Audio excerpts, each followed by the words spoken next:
सम्माननीय हमारे राजस्थान विधानसभा के अध्यक्ष वासुदेव जी देवनानी साहब, सीपीए के सेक्रेटरी और हमारे बहुत ही वरिष्ठ विधायक आदरणीय संदीप शर्मा जी, युवा मामलों के शासन सचिव,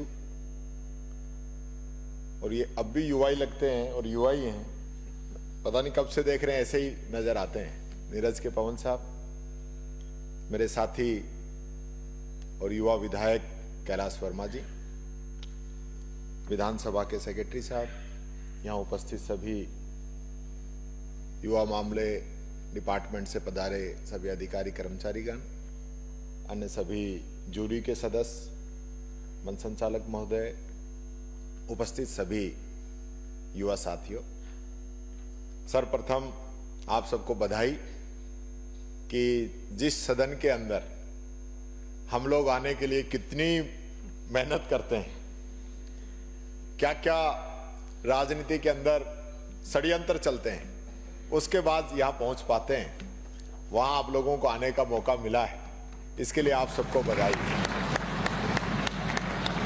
और इसका श्रेय जाता है हमारे अध्यक्ष जी को कि जिन्होंने ये मंच उपलब्ध कराया। ये युवा संसद बहुत जगह होती है, आपने देखा होगा, कहीं कॉलेज में, कहीं यूनिवर्सिटी में, कहीं अन्य जगह पे, लेकिन यहाँ का बैठने का एक अलग ही अनुभव आप लोगों को नजर आया होगा।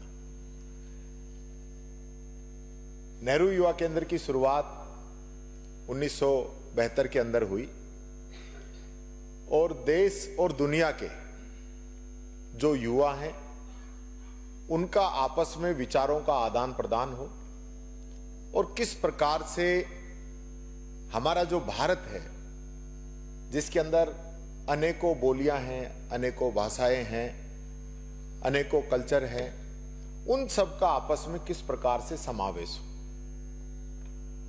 और वहां से ये यात्रा शुरू हुई। और उसके बाद तो मैं समझता हूं, मुझे एक बार मौका मिला, माननीय अध्यक्ष जी, हमारे अलवर के सांसद आदरणीय भंवर जितेंद्र सिंह जी केंद्र के अंदर युवा मंत्री थे, युवा विभाग के, तो एक डेलीगेशन गया, यूथ का डेलीगेशन गया हिंदुस्तान से चाइना के अंदर, तो हमें वहां जाने का मौका मिला और वहां का यूथ क्या चाहता है और हमारा यूथ क्या चाहता है, इन सब के विचारों का आदान प्रदान हुआ। तो एक अलग ही बात निकल के आती है।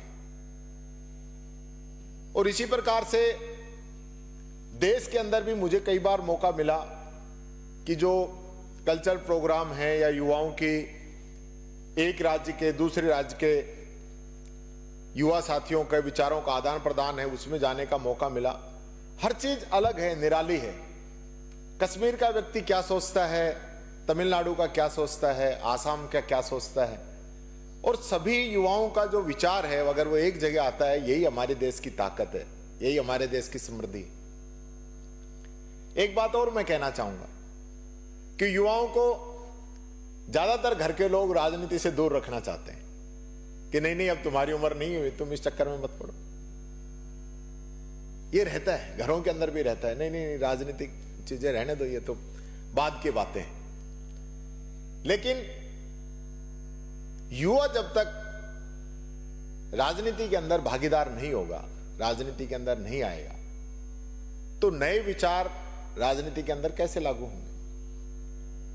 आज आप जो भी आपकी दिनचर्या है, आप क्या खा रहे हैं, क्या पहन रहे हैं, कहां जा रहे हैं, क्या पढ़ेंगे, क्या देखेंगे, क्या सीखेंगे, सब चीज राजनीति तय करती है। उन पे क्या टैक्स लगेगा, कितना महंगा होगा, कौन सी चीज सस्ती होगी, आपके लैपटॉप सस्ते करने हैं या आपके टीवी सस्ते करने हैं या कपड़ों पे टैक्स लगाना है, या ये सारी चीजें राजनीति तय करते हैं। तो फिर राजनीति के अंदर हमारी भागीदारी क्यों नहीं होनी चाहिए।